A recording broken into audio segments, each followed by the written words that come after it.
ese señalamiento obsesivo del presidente de todos los días, lo que va generando es una desconfianza en las instituciones. Y eso afecta a la democracia en última instancia. Bueno, un saludo a todos nuestros amigos y seguidores de quienique.com. Bienvenidos de nuevo a estos espacios donde hablamos temas importantes para el país. Hoy con un invitado muy pero muy especial, el exministro de Educación de ahorita del gobierno actual, Alejandro Gaviria, también escritor, académico, hemos dicho una persona pues muy conocida a nivel nacional, que iremos pues abordando en esta entrevista sus opiniones sobre la coyuntura actual, un poco sobre lo que está haciendo ahorita. Doctor Gaviria, bienvenido a estos espacios. Cristian, muchas gracias a todos quienes nos ven y nos oyen también. Bienvenidos, gracias por la invitación. Bueno, doctor Gaviria, muchas personas se preguntan ahorita, ¿usted a qué se dedica? Lo he visto muy juicioso también con su nuevo libro. ¿Qué está haciendo ahorita? Yo me dedico a temas de consultoría, sobre todo por fuera del país. La literatura también, he estado en el nuevo libro, he estado en una correría por las ferias del libro de todo el país. Ya estuve en Bucaramanga, estuve en Cúcuta, estuve en Tumaco, en una fiesta del libro muy bonita, nueva que tienen. Voy a estar en Medellín, voy a estar en Cali. Ese mundo literario y también la política, que me sigue rondando. Podríamos decirlo de esta manera, Cristian, estoy como en esa frontera entre la literatura, la academia y la política. Es el mundo que habito hoy en día. Y ya vamos a hablar un poquito de ese tema de la política. Cuéntenos un poco del libro, doctor. El libro para mí es un libro distinto a los que había hecho, que eran como ensayos, algunos más de los temas económicos, otros más literarios. Este por primera vez es una aventura en lo que podríamos llamar ficción o ensayo ficcionalizado. Son 16 relatos que tienen como este tema medio distópico. Alguien dijo hace poco Black Mirroresco. Algunas tienen una parte autobiográfica, reflexionan sobre la crisis climática, la inteligencia artificial, la manipulación biológica. Un tema que me ha interesado desde siempre, que es la política antidroga y lo que ha ocurrido en el mundo, que es una historia de locura. Tienen una especie de hilo conductor, y de allí viene el título de Desdén de los dioses, de que este es un momento difícil, una época de locura, donde uno podría hablar de cierto abandono espiritual de la humanidad o de las comunidades globales. Que nos dejaron a su suerte. Es un libro que no es un libro político, pero sí tiene en algunos de los cuentos una idea de este momento del mundo. Tiene, por ejemplo, un cuento que recoge un ensayo que yo había escrito hace algunos años, que se llama Humano, demasiado humano, que es una carta, es un relato en forma epistolar que alguien le escribe a su nieta que no ha nacido sobre la crisis climática, que trata de entender este problema en su complejidad. Ahí está, buscando su lugar en el mundo, el desdén de los dioses, Cristian. Y justamente, antes de empezar a hablar un poquito de la realidad nacional, hablemos también de cómo también su libro nos lleva a muchas reflexiones sobre la actualidad nacional y global. Uno de esos es un fragmento que publicó hace poquito también en el diario El Tiempo, que hablaba un poco sobre, digamos, cómo ya nadie, digamos, consultaba a los grandes literatos, a la grande filosofía, sino que ya en realidad casi todo el mundo sabe de todo. Y por ejemplo hoy en día cómo averiguamos la mayoría de cosas por internet. Entonces yo sé de filosofía lo que sé por internet. ¿Cómo nos ha afectado eso hoy en día, doctor Gaviria? Pues el libro tiene un último cuento que se llama Las huellas de la luna, que es una conversación que tiene el protagonista, que puedo conocer yo, con Voltaire. Y tiene en su inicio, en su justificación, una conversación que yo vi de una científica alemana que había hecho el siguiente experimento con un filósofo estadounidense, murió recientemente, que se llama Daniel Dennett. Ella cogió toda su obra, artículos académicos y libros, y creó una especie de chatbot. Y le hizo una serie de preguntas al filósofo, todavía estaba vivo, y a ese chatbot. Y se la envió a una serie de expertos, y no fueron capaces de distinguir entre uno y el otro. Entonces eso llama la atención de que una forma de leer filosofía ya va a ser a través de la inteligencia artificial, que uno no tiene que volver sobre los libros, sino que puede establecer cierta conversación, entre comillas, con los autores. Y esa va a ser la forma de, hoy en día, como la humanidad va a empezar a leer, entre comillas, los grandes pensadores de la historia. Y eso me parece inquietante, interesante al mismo tiempo. Y lo que yo hago es tener esa conversación con Voltaire. Y es una conversación que trata de hablar de la crisis climática y de esta realidad poco compleja. Muchas Y ahí se desarrolla la historia. Muchas de las cosas que ya estamos viendo, digamos, en la actualidad, de pronto en pequeño, ¿no? Este libro tuvo un título que nadie iba a entender. Se llamaba Distopías cercanas. O sea, estamos entrando a esos futuros posibles, algunos de ellos distópicos, o sea, con una dimensión inquietante, pero que ya la realidad los está alcanzando, que no están muy lejos, que no es una ciencia ficción dentro de 100 años o 200 años o 1000 años, sino de ahora, algo que uno puede imaginarse en una década, en 2 décadas, ¿no? Un poco este mundo incierto en el que vivimos, Cristian. Interesante en todo caso. Sí, no, muy interesante el tema de su libro Desdén de los Dioses. Vamos a ir ahorita conectándolo con varias de las preguntas que le voy a ir haciendo, cambiando un poquito, digamos, el rumbo ya de la conversación a lo que nos convoca, que también hablar un poquito del país y demás. Bueno, hace poquito usted estuvo ahí como en un rifirrafe judicial con el presidente Gustavo Petro, luego de que el Consejo de Estado pues dijera que el presidente no tenía que rectificar, digamos, unas palabras relacionadas con unos recursos del tema del Ministerio de Educación y demás. ¿Qué fue lo que pasó ahí, doctor Gaviria? Vamos a pasar rápido del desdén de los dioses a este asunto mundano que para quienes nos ven o nos oyen es aburrido. El presidente hizo una declaración en marzo en la ciudad de Montería, en medio de una de esas reuniones que él estaba haciendo en su momento, esas correrías. En ese instante, es interesante cómo cambia. Él estaba obsesionado con el poder constituyente, tema que ya está por fuera de la opinión pública. Primero, es inquietante eso, ¿no? El país da vueltas alrededor de una idea y esa idea resulta ser nada, porque sobre eso no quedó nada. Y él dijo que yo había desviado 1,3 billones de pesos de la educación a otros propósitos, en particular a lo que se llama el FOMAC, que es el Fondo de Prestaciones Sociales del Magisterio, y que esa plata había terminado en una historia de corrupción. Lo primero que yo hice fue un derecho de petición a presidencia, porque no sabía yo y no sabía la gente que había trabajado conmigo de qué estaba hablando el presidente. El derecho de petición lo responde presidencia, no el presidente, sino un abogado de presidencia, con una cosa muy extraña. Citan un decreto, justificando las palabras del presidente, citan un decreto que se firmó 6 meses después de que yo saliera del Ministerio de Educación, decreto que yo ni siquiera conocía, o sea, comenzó a elaborarse después de mi salida, o sea, no tenía ningún sentido fáctico. Había cuenta de eso, puse una tutela al Consejo de Estado. En esa primera tutela yo creo que nos faltó ser mucho más estrictos con el cronograma de lo que había ocurrido. El Consejo de Estado dijo, en primera instancia hay una especie de tensión de derechos, mi derecho al buen nombre y el derecho a la libertad de expresión del presidente. Pues nosotros replicamos y dijimos, esto no es un tema de libertad de expresión, es un tema de una calumnia, y ahí va. Digamos, el proceso sigue, entonces. El proceso sigue y yo creo que va a ser fallado, Cristian, en pocos días o pocas semanas. Tuvimos un primer fallo en el mismo sentido, o sea, el mismo interrogante a favor de la familia Vargas Lleras con una declaración que dio el presidente sobre un tema asociado con la nueva EPS. Hace poquito. Sí. Pero yo creo que esto le está planteando al país un debate muy interesante, y es hasta dónde llega la libertad de expresión del presidente. Presidente que tiene ese gran poder, el poder de la palabra, el poder de cualquier cosa que se dice y lo escuche. Yo he sido un defensor de la libertad de expresión y me parece que hay un desgaste innecesario con muchas cosas que se dicen, este me calumnió y demás, pero si es el presidente, debe haber unos límites razonables. Y estas tutelas, y está la de la familia Vargas Lleras, está una del exministro Rafael Pardo y el exministro Eduardo Díaz con un tema de los recursos de la paz, está la mía y vienen otras, creo que viene otra con lo de las muñecas de la mafia. Van a sentar jurisprudencia sobre hasta dónde llega la capacidad del presidente de decir cosas sin sustento. Ese punto es bien particular. Digamos, a los periodistas, por ejemplo, nos exigen una cierta rigurosidad al momento de acusar, ¿no? De señalar a las personas.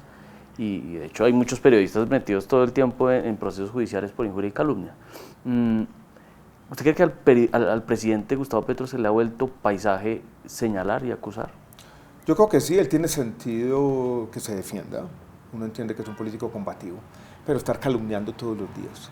Y yo creo que hay un doble sentido en esto, Cristiano, no es el individual, que yo tengo derecho a muy buen nombre y lo voy a defender, y lo voy a defender como toque, y voy utilizar los instrumentos legales. Pero hay un tema más inquietante colectivamente, ese señalamiento obsesivo del presidente de todos los días, lo que va generando es una desconfianza en las instituciones y eso afecta a la democracia en última instancia. Presidente que todos los días toma un micrófono y en lugar de rendir cuentas, de mostrar para dónde va su gobierno, de transmitir una visión de país, señala y señala y señala y eso se vuelve sistemático. Y es como si él estuviera en reuniones, se escucha un rumor en cualquier reunión, un consejo de ministros, y ese rumor lo vuelve una gran historia de conspiración. Y el país dando vueltas alrededor de esto. Volvamos al ejemplo que puse, el poder constituyente. ¿Cuántas columnas de prensa se escribieron? ¿Cuánta discusión hubo? ¿De eso qué quedó? Absolutamente nada. Yo por pudor no quisiera autocitarme, pero en campaña en el mes de noviembre del año 2021, yo hice esa entrevista con Juan Piz González y al final hacía una especie de predicción que se ha vuelto viral en las redes sociales como un escenario que yo anticipaba y que me parecía problemático. Y dije algo así como todo el país girando alrededor del Twitter de Petro y no se hace nada. Y esa preocupación está ahí. Hay una agenda, pero esa agenda se va convirtiendo básicamente en una especie de entretenimiento, de distracción, y los problemas reales del país siguen sin atención. Y eso me preocupa. Sí, hay muchos que lo dicen, bueno, vamos a ver con qué sale el presidente esta mañana. Todas las mañanas estamos pegados al Twitter del presidente. A mí no me gusta sobredimensionar la sofisticación estratégica de quienes están gobernando. Muchas veces ese es un tema difícil y cualquier gobernante, cualquier ministro está un poco perdido ante lo que está ocurriendo. O sea, yo no creo que el presidente tenga como estrategia levantarse todos los días a poner un tema para distraernos de cualquier cosa. Pero su personalidad, su psicología lo está llevando a eso. Y el gobierno se está quedando en debates estériles en buena medida. Ese tema es bien interesante y conectando un poco como al principio cuando usted nos decía como estos grandes temas que a veces se ponen sobre la mesa de forma fugaz y un poquito haciendo análisis discursivo del presidente que a muchos a veces le han criticado eso. Sí quisiera que usted me contara cómo analiza, por ejemplo, que en grandes discursos a veces cuando la gente está esperando otro tipo de temáticas empecemos a girar en torno siempre, pues, de pronto habrá quien le guste, ¿no? Que se hable mucho de los grandes autores del mundo y de la filosofía y de pronto entramos a hablar de la Alemania nazi, de pronto entramos a hablar de la Guerra Civil Española y luego pasamos a los ricos de la 93 y así sucesivamente nos la pasamos en unos temas globales que muy poco se entiende de cuál es la estrategia discursiva del asunto. Es difícil. El presidente le gustan esas declaraciones grandilocuentes, él se siente cómodo, pero me ha parecido, Cristian, que yo lo veo perdiendo un poco incluso su capacidad para articular una visión. Este discurso de hace algunas semanas, el que dio en Nuquí, cuando tomó posesión la nueva defensora del pueblo, donde él mezcló todo, y después él ordenó, porque así fue, que se transmitiera por televisión un domingo. Es un discurso que parece libre asociación. Y él, en lo que yo anticipé y en las declaraciones que dio aquí y allá, lo entendió como si hubiera sido su gran discurso, la Carta de Jamaica, ¿no? Su gran visión, no solamente de Colombia, sino de la humanidad en esta coyuntura crítica. Hablando del Quijote, de que básicamente el Quijote y Rousseau articulado en su visión del mundo. Ese discurso era muy distinto, por ejemplo, al primero que dio en Naciones Unidas, que tenía una especie de historia trágica y épica de Colombia, donde planteaba una visión de país. Yo no tengo toda la secuencia completa, pero mi intuición es que la oratoria, la retórica del presidente, que es el espacio en el que se siente más cómodo, se ha venido deteriorando. Y algunos de estos discursos parecen cantinflescos. Además que, bueno, también está la otra parte, ¿no? Pasamos a veces de Rousseau, de todos los temas, digamos, intelectualmente, académicamente duros, que no estoy muy seguro de cómo pueden llegar a conectar, digamos, con el ciudadano de a pie. pero luego sí lo aterrizamos en declaraciones, por ejemplo, cuando el presidente dice, es que no les gusta este presidente porque tiene piel café de leche. Entonces, ¿cómo entender eso? No, el presidente tiene un discurso, y lo voy a decir en términos casi académicos, populista, ¿no? En el fondo lo que hay detrás es una división del mundo político en dos partes. De un lado está una élite que es corrupta, una élite que carga el fardo de una historia trágica.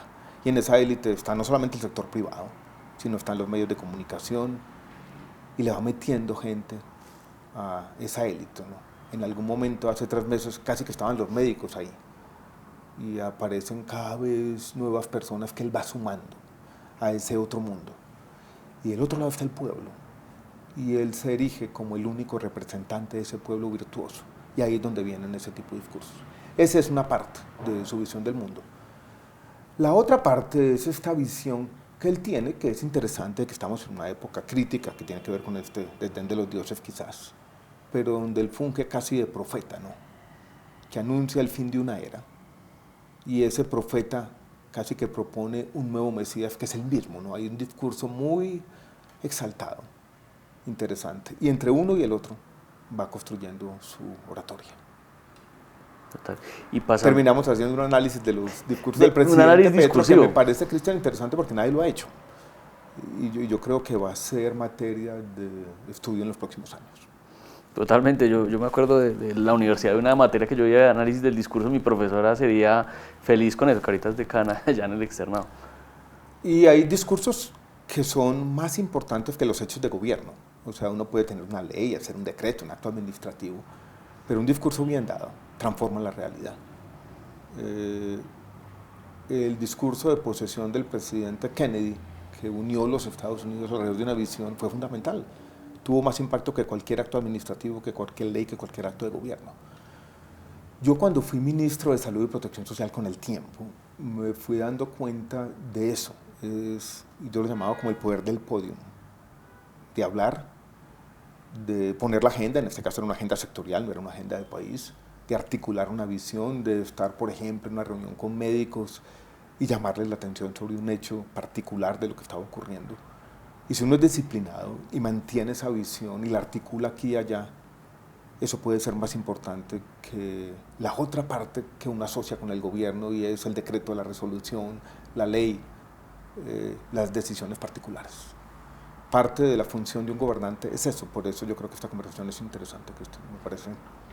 Y pasando un poco también de esas dos responsabilidades de un gobernante, también hubo una frase que le cobraron mucho al presidente, que es cuando se pone frente al Congreso de la República, ahorita el 20 de julio en la instalación del Congreso, y dice, el gobierno ha sido eficiente. Se la cobraron de una manera un poco... burlesca en su momento. Burlesca, porque la gente se rió. Y esa risa yo creo que de alguna manera planteaba una brecha entre la retórica y la realidad. O sea, uno puede señalar algunos aspectos positivos del gobierno, yo no quiero ser un crítico obsesivo, pero con los problemas de ejecución, con la gran inestabilidad del gabinete, con los problemas sectoriales que se están amontonando, hablar de un gobierno eficiente, yo creo que no tenía sentido. O sea, esa frase sonó casi cínica, y de ahí vino la risa en el auditorio del Congreso.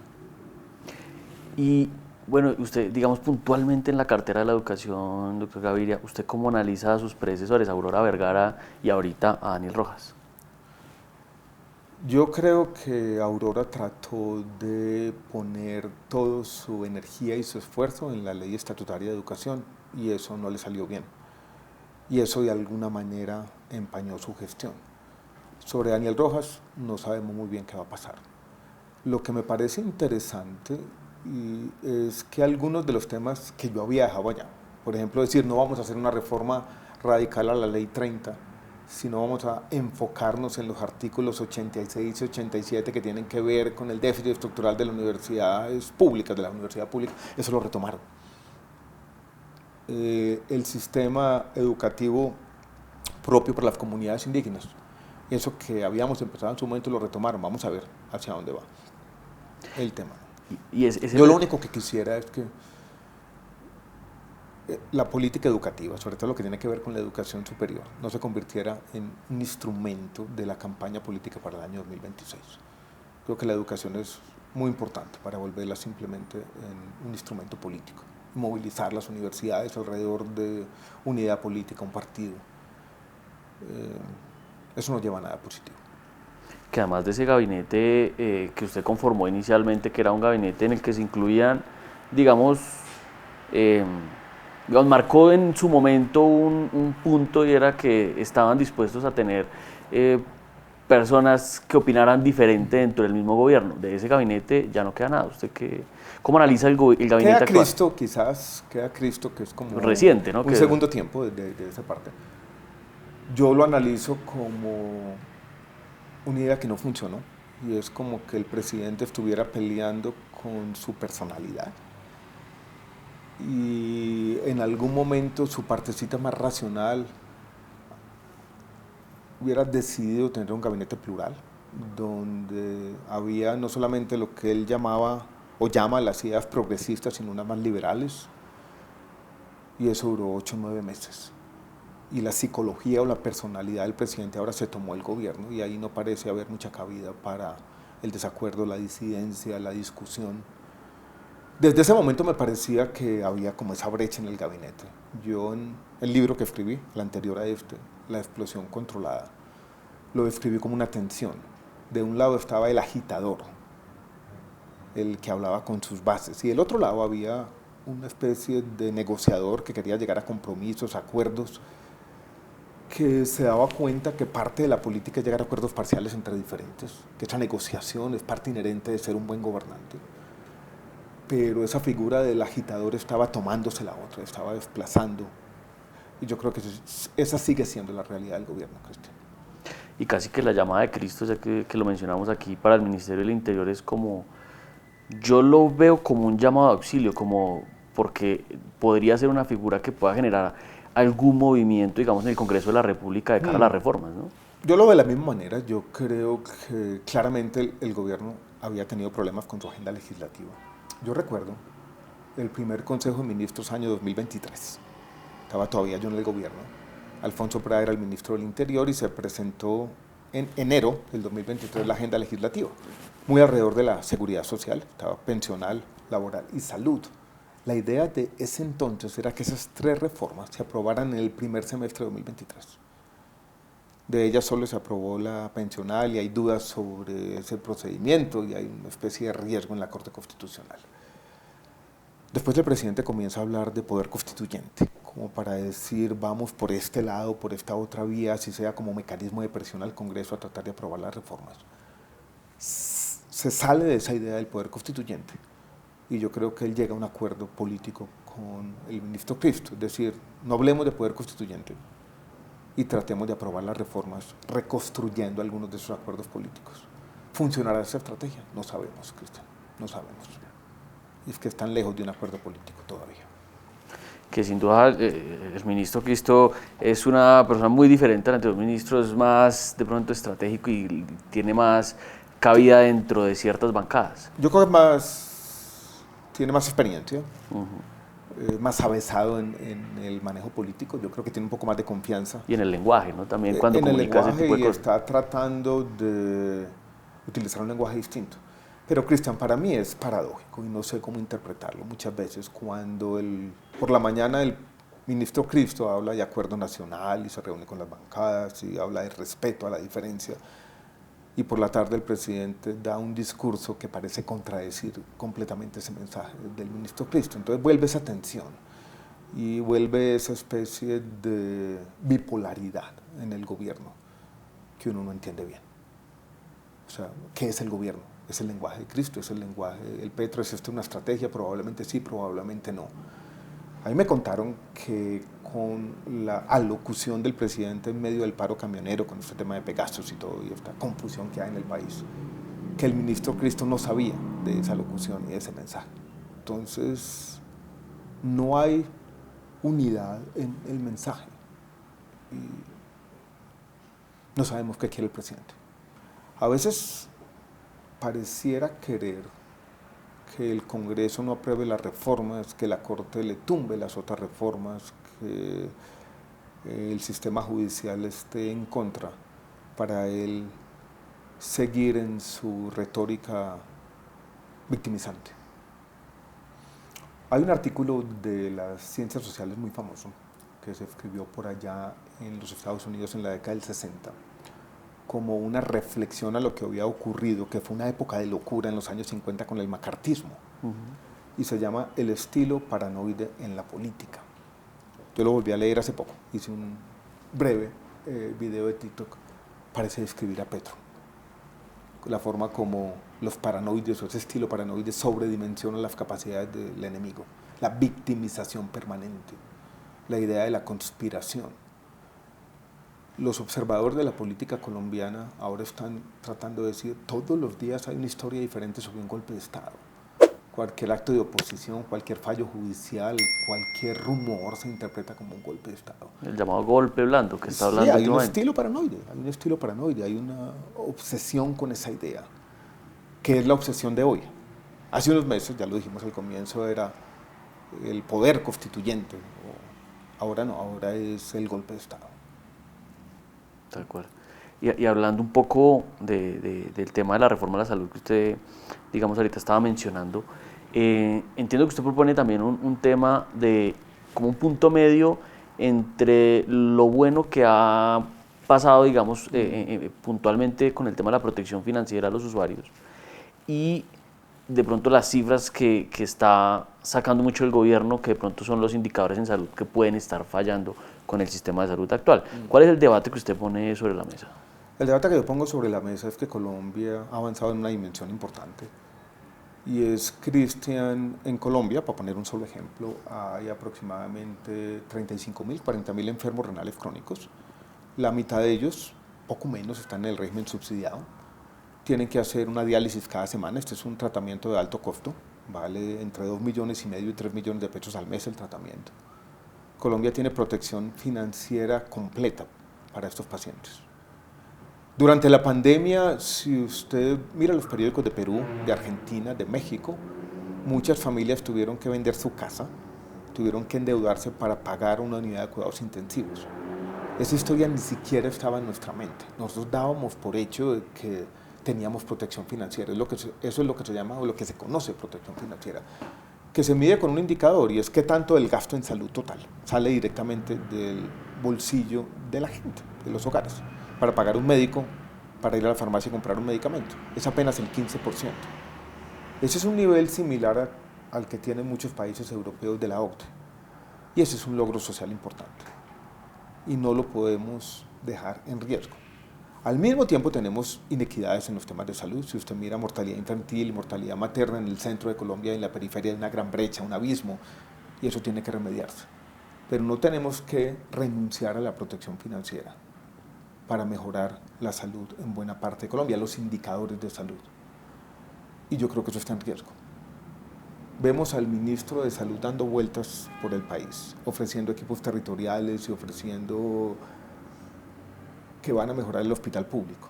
Eso podría hacerse con recursos del presupuesto general de la nación, pero hoy en día buena parte de eso se está financiando con recursos del sistema. Y la gente comienza a ver que no le están entregando los medicamentos. Y vamos a ver cada vez más fallas en la atención. Y eso es una tragedia para el país.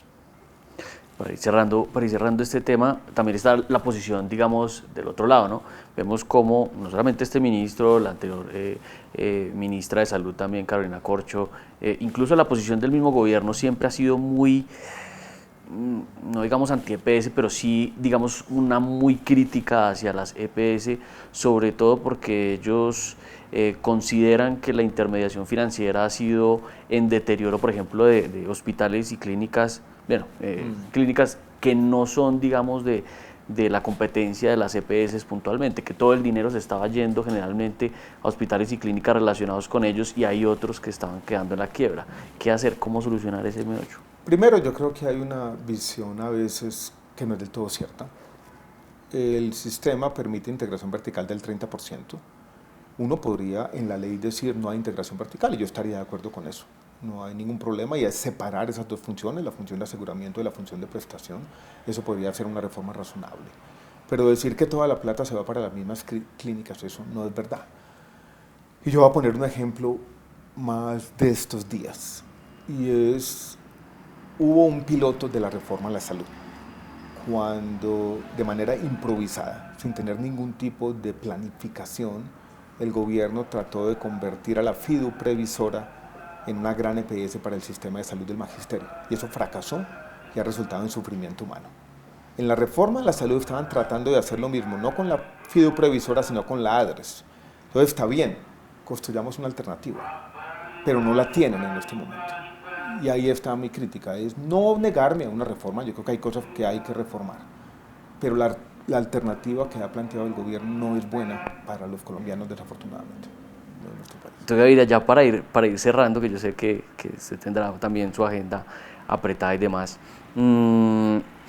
hablando de presagio, que veo aquí también la palabra en su pared. Está en el libro también, que lo tiene ahí, ¿no? En el libro El desdén de los dioses, que es el que usted aquí recientemente lanzó. Hablando de la palabra presagio, doctor Alejandro, hagamos otro presagio. ¿Qué viene para el gobierno Petro? Quedan 2 años de gobierno, no se ha podido, digamos, avanzar de pronto lo que el presidente hubiera querido. ¿Qué sigue ahora en estos 2 años? Yo creo que viene más polarización. Yo creo que puede pasar una de las reformas. Yo creo que lo que viene ahora también, Cristian, va a estar girando muy alrededor del tema económico, porque el problema fiscal se ha vuelto un problema más difícil del que el gobierno cree. Esta discusión de la reforma tributaria va a estar muy difícil y va a haber una tensión grande sobre si hay más impuestos o si tiene que recortar el presupuesto. Y después el 2025 lo que vamos a tener es un gobierno en campaña. Y la campaña va a estar centrada en la polarización. Y una buena parte de la entrevista la hemos gastado en esos discursos y en esa especie de señalamiento permanente. Vamos a tener más de eso. Y eso se va a juntar con otro problema del que no hemos tenido tiempo de conversar, y es el deterioro de ciertos indicadores de seguridad. Uno no quisiera que una cosa vaya a alimentar la otra. Yo creo que va a haber un año difícil, el año 2025 va a ser un año difícil de conflictos, y ojalá ese conflicto político no vaya a alimentar el deterioro de la seguridad en buena parte del país, que es un temor que yo tengo. Y yo creo que va a empezar una competencia de narrativas o de relatos. El gobierno Petro diciendo el cambio tiene que ocurrir, hay una oligarquía, los dueños de todo, los herederos de los esclavos, va a hablar de 1000 maneras, no quieren que Colombia cambie y tiene que haber continuidad en este proyecto progresista. Y el otro lado es el cambio fue una ilusión, no se hizo nada. Y entre esas dos narrativas vamos a estar en la discusión política, girando en torno a una y la otra. Y mientras tanto no va a pasar mucho. No tenemos un desastre en el tema macroeconómico, lo tenemos que decir así. El país tiene cierta estabilidad, y la tiene porque tenemos un banco central independiente, porque tenemos una regla fiscal, porque tenemos una supervisión bancaria más o menos decente. Pero yo creo que el país va a estar más en la agenda política que en la transformación y en el cambio que afecte de manera positiva el bienestar de la gente. Porque aquí siempre hablamos de campaña tempranamente, pero es que ahorita ya pues, nos ya está ocultando, ya lo está ya, poniendo en los discursos. Esto empezó más rápido de lo que pensábamos, ¿no? Y pareciera que el presidente también se está dando cuenta que no le quedan tiempo para muchas cosas, porque ya, por ejemplo, con la ley de financiamiento ya dijo, si no me la aprueban en el Congreso, la hago por decreto. Entonces, algo que sea más rápido, porque ya no queda tiempo para discusiones, porque sabe que las discusiones van a durar un tiempo, y ahorita lo que vamos a ver es justamente eso, la entrada en campaña. Vamos a ver, digamos, mucha política en región, que es lo que al final mueve los votos en el país. Mucha política. Volvamos un poco al tema presupuestal para hacer un poco de pedagogía. El gobierno puede aprobar el presupuesto por decreto, presupuesto general de la nación, 500 y pico millones, 526 creo que son. Pero lo que no puede hacer es aprobar una reforma tributaria por decreto. Se la tiene que aprobar el Congreso. Ese es uno de los principios fundadores de la democracia. Y se aprueba un presupuesto desfinanciado con la esperanza de una reforma tributaria que tiene que después manifestarse en una adición. Ese debate político es mucho más complejo. Se abre un y ahí hueco. se pondría en riesgo el cumplimiento de la regla fiscal y eso podría llevar a problemas económicos. Y eso complicaría mucho más el panorama hacia el 2025. Y esta discusión que estamos teniendo aquí va a ser una discusión muy importante en el próximo mes. Yo creo que va a ser la discusión central en el Congreso de la República, más que la reforma a la salud y más que la reforma laboral. Sí, decreto que voy a usar esta plata que no tengo. Exacto, que no tengo ahora. Y además sin una idea clara de cuál es la visión del país. Porque si él dijera, mire, se necesita para esto y para lo otro, y la gente estuviera viendo los cambios, aquí un gobierno ejecutando un presupuesto de manera eficiente, que era la palabra que utilizamos al comienzo, uno diría, pues sí. Hay un tema muy interesante en economía y es que la legitimidad es clave para el aumento de la carga tributaria. Y cuando no hay legitimidad, no hay una idea clara, es mucho más difícil que la gente, el Congreso, todo el mundo acepte un aumento en los impuestos. Bueno, la frase preferida de los periodistas, doctor Gaviria. Una última pregunta. Decía el exministro José Manuel Restrepo en estos micrófonos que el deporte favorito de los colombianos era sacar presidenciables. ¿Usted prevé que podría volver a jugársela en la política aprovechando todo este tema de las campañas tempranas? Yo tengo que pensar el tema bien en este sentido, Cristian. Hacer una campaña por firmas como la hice la vez pasada, un poco independiente, solitario, no creo que tenga mucho sentido. O sea, para mí tendría mucho más sentido hacer parte de un proyecto colectivo que construya un proceso y que ese proceso resulte una historia. Y también tiene que haber un sustento político que pueda ser Partido Liberal o el nuevo liberalismo, parte de esas historias. Eso tendría sentido, en eso estaría yo dispuesto y con ganas, deseoso de hacerlo. Una campaña solitaria yo creo que no tendría mucho sentido. Otro más de las decenas que ya existen. No, tiene que haber una historia política más consolidada.